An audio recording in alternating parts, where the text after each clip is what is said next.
Ibihe byiza kuri dukurikiye muri iyi video reka dusubize ikibazo cy'umuntu watubajije ngo se ni iki umugore cyangwa umukobwa yakorera umugabo we kugira abashe kurangiza, kugira uwo mugore abashe kurangiza, ni iki yakorera umugabo we, dore ko benshi baba bari gukora imibonano n'abagabo babo. So ibingibi yabibajije bitewe na video yarebye aho twigishije ingaruka zikunze kuba ku bagore batajya barangiza igihe cyo gukora imibonano. Ese nawe ni iki wakora kugira urangize? Ni iki wakorera umugabo kugira urangize? Iki kibazo nabonye ari ikibazo cyiza cyane, kuko bene uyu muntu ubajije iki kibazo ni umuntu uba ushaka kubaka urugo, ni umuntu uba ushaka kuba stable mu mutwe we. Abantu benshi bazi ko kugira arangize ari umugabo ugomba gukora ibyo akora kugira umugore arangize, bakaba bazi ko ari ukwigaramira aho ngaho gusa umugabo akirwanaho agakora aho kabaye kugira umugore abashe kurangiza. Nyamara ntabwo ari byo, kuko ni imibonano, ni abantu babiri baba bari kubonana, baba bagomba guhuza, haba muri communication, haba mu bindi byose turaza kuvuga aha ngaha, kugira umubiri w'umugore ubashe kwitegura ugere kuri bya byishimo birenze ku ndunduro y'ibyishimo.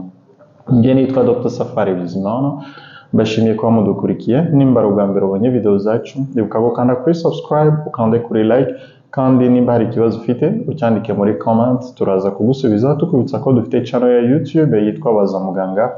Jya kuri YouTube urebe Baza Muganga, wandike Baza Muganga, urayibona, uhita ukanda kuri subscribe, maze urebe n'izindi video ziri aho ngaho zishobora kugufasha mu buryo bwinshi mu buzima bwinshi.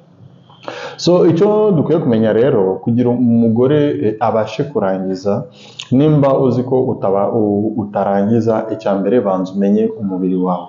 Umubiri w'umugore, abagore baratandukanye. Hari abagore barangiza iyo umugabo yabashimye kuri rugongo.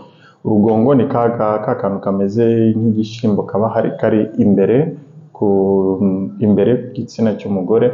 Noneho hari abagore bitwa abafemme clitoridienne. Hari umugore urangiza iyo igitsina kimaze igihe kirimo imbere, nabyo bita abafemme vaginale. Hari umugore urangiza ari uko igitsina cy'umugabo, umutwe w'igitsina cy'umugabo wakoze kuri point G, nabo bita abafemme du point G. N'abagore barangiza iyo igitsina cy'umugabo cyageze ku nkondo y'umura y'umugore.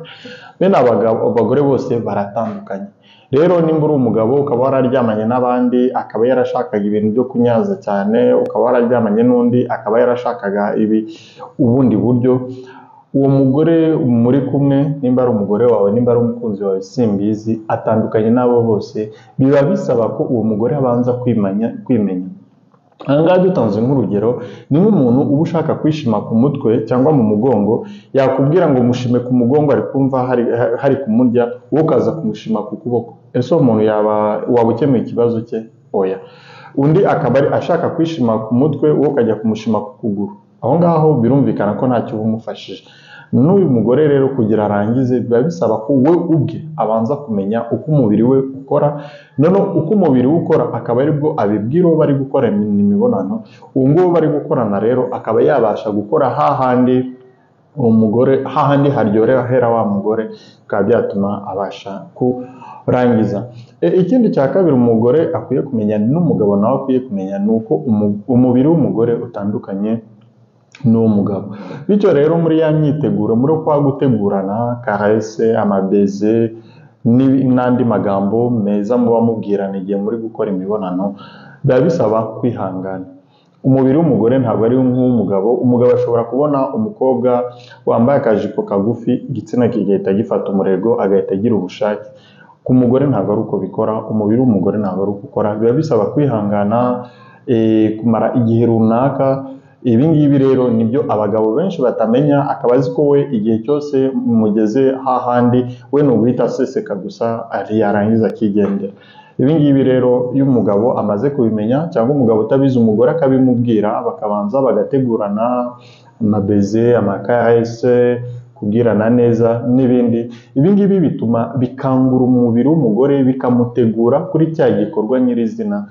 Ibi ngibi bikaba byatuma umugore agera kuri bya byishimo, ku ndunduro y'ibyishimo akabasha kurangiza.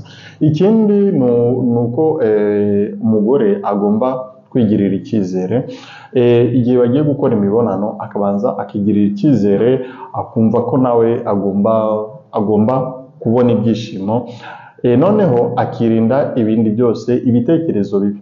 Hari abagore benshi niko bateye. Abagore iyo wamukoreye nabi, wamubwiye nabi, hari ikosa wamukoreye, ahita aribika mu mutwe, noneho mwaba muri icyo gikorwa agahita yibuka rya jambo wamubwiye, agahita yibuka ibindi bitekerezo bigahita biza. Ibyo bitekerezo byose iyo bije kwivanga muri ya mibonano, wowe mugabo nta nubwo uba ubizi kuko biba biri mu mutwe we. Niyo handi usanga umugore muri gukora imibonano, utwo dutekerezo twahita tuza, ako kanya ubushake bugahita bubura, agahita abura ububobere ako kanya, agahita yumva mbese nta kintu ashaka. Ibyo bibazo rero nibyo umugore nawe agomba kwirinda. Igihe uzi ko muri mu gikorwa, ba mu gikorwa wese n'ibitekerezo byawe byose. Ibyo bindi nimba hari ijambo yakubwiye, ibyo muraza gusabana imbabazi birangiye, cyangwa nimba uzi ko hari ikibazo gihari, mubanze musabane imbabazi, mwiyunge mbere yuko mujya muri icyo gikorwa, kugira bitarangira umugabo arangije wowe ukabihomberamo, nimba ariko twabivuga. Ikindi dukwiye kumenya ni uguhindura amapozisiyo. Nk'uko twabivuze, hari abafemme vaginale, clitoridienne, cervicale, abafemme du point G. Ibi ngibi rero kugira ubigereho, umugore nimba yakubwiye ko we aryoherwa iyo igitsina cyagezemo imbere kure, ni ukuvuga aba ari femme clitoridienne, aba ari femme cervicale. Bene uwo nguwo rero, iyo ubona ko wowe ufite ikibazo, igitsina cyawe wenda ntabwo ari kirekire kibasha kuhagera, biba bisaba ko muhindura position, so tugakorera inyuma kugira kibashe kugerayo, cyangwa mugahindura izindi position, aho umugore ashobora kuryama munsi ye, ugashyiraho umusego kugira umutwe w'igitsina ubashe kugera ku nkondo. Ibyo ngibyo byose ni ibintu bishobora kugufasha kugira uwo mugore abashe kugera ku ndunduro y'ibyishimo nk'uko ashaka. Ikindi dukwiye kumenya ni ukureba ku bibazo cyane cyane by'abagabo bagira ibibazo byo kurangiza vuba. Abagabo benshi kubera ubuzima babayemo, kunywa inzoga, kudasinzira neza, gukora cyane n'ibindi byinshi, bituma benshi bagira ibibazo n'imyaka. Usanga benshi bagira ibibazo byo kurangiza vuba, kubura ubushake, gucika intege n'ibindi. Iyo rero uzi ko umuntu mugiye kubikorana agira icyo kibazo, nimwe mubanza kubiganiraho mukabikemura, cyane cyane igihe muri gukora uzi ko umugabo abanza kurangiza, agira ibibazo byo kurangiza vuba, hari uburyo mushobora kubihindura, agakora nk'iriya myitozo ya Kegel. Iyo myitozo ya Kegel yo kujya akontracta sphincter na pelvis kugira iyo mitsi ye ibanze imenyere. Ibyo ngibyo byamurinda n'ibyo bibazo byo kurangiza vuba. Ariko unamenye ko mbere yo kujya gukora igikorwa hari amazi, agomba kunywa amazi ashyushye, akanywa ibindi tangawizi, watermelon n'ibindi byamufasha gukangura iyo mitsi itwara amaraso muri ibi bice kugira bimurinde kurangiza vuba. So iyo uzi rero ko ufite umugabo urangiza vuba, hari ukuntu mushobora guhindura ritme, aho kugira akore vuba vuba agakora buhoro kugira ataza kurangiza vuba. Kandi uko gukora buhoro ni nabyo bituma nawe ugenda urangiza, kuko umugabo gukora vuba vuba ntabwo ari byo bituma wowe urangiza, ahubwo gukora buhoro mugenda kuri ritme buhoro nibyo bituma nawe uzamuka ukagera ku ndunduro y'ibyishimo. Ikindi ukwiye kumenya ni ukumenya ko umubiri w'umugore utameze nk'umugabo nk'uko nabivuze mbere, ariko ahangaha kurangiza k'umugore ntabwo bimeze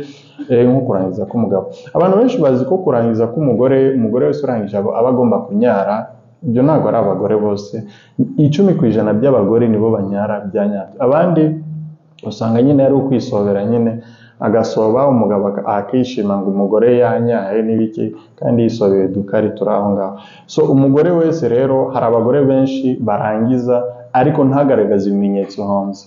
Ibyo rero umugore ubwe niwe ugomba kumenya ibimenyetso bigaragaza ko yarangije, nko kumva atuje, bamaze gukora kumva ibyishimo birazamutse byagera hejuru, akumva mu mutwe we asa nkaho habaye impinduka, akumva aratuje, haje akanyamuneza, none nyuma yaho akumva ashaka gusinzira.